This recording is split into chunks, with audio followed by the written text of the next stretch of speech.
Hi, I'm Fazil Mihlar, editorial page editor of the Vancouver Sun, and today I'm joined by Pamela Fayerman, who has written a very interesting piece on faith and prayer and what role, if it does have any, to do with recovery from illnesses. This is a special which she has done for the Vancouver Sun special edition, edited by the Dalai Lama for September 26th. So Pamela, tell me, what did you find? Is there any research evidence to suggest that, in fact, faith or prayer has an impact on the healing process?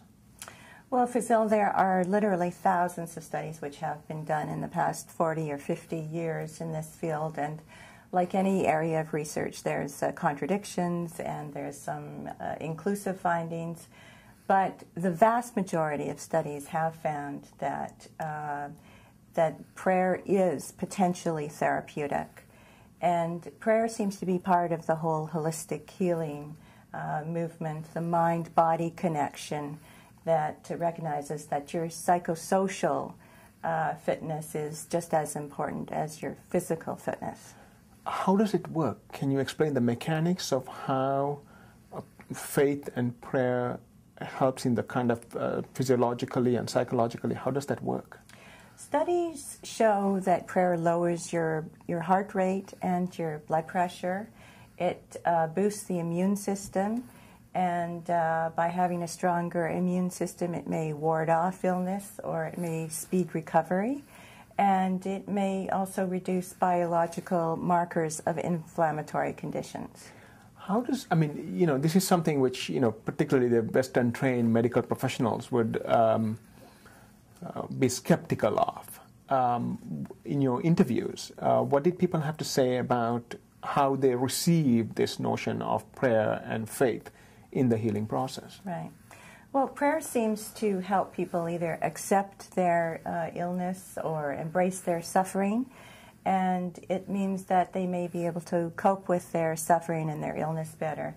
It seems to allow for a certain level of tranquility and peaceful acceptance. It seems that people who routinely pray may have more hope and optimism. I think that people who routinely pray feel that their fate is not only in doctors' hands but also in God's hands. And so maybe there's even some divine intervention in their plight.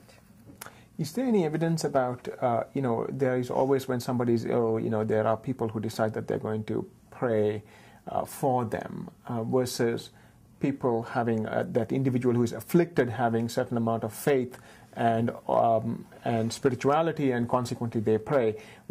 Is there any distinction between that being more effective than a group prayer, as it were?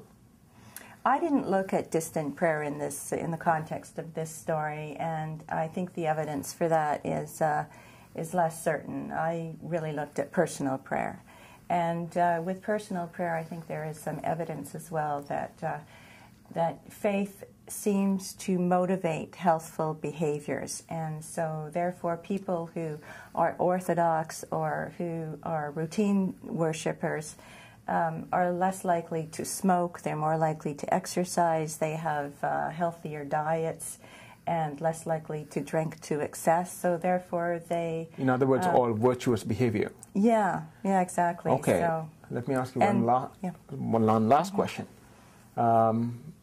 After having done the story, after having done the research on the story, do you believe that prayer and faith will help you?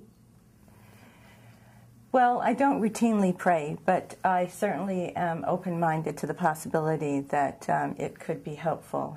I met with chaplains in hospitals and long-term care facilities.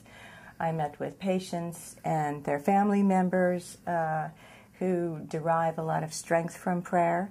I met with a family doctor who teaches a course in spirituality at UBC, and he certainly feels that there may be some potential benefits.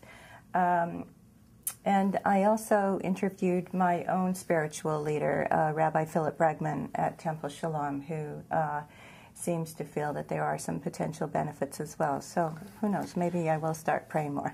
Okay, good. So if you want to read the full story, do take a copy of the Vancouver Sun on September 26th. It's being edited by the Dalai Lama, and there are many more stories like this in that edition. Thank you.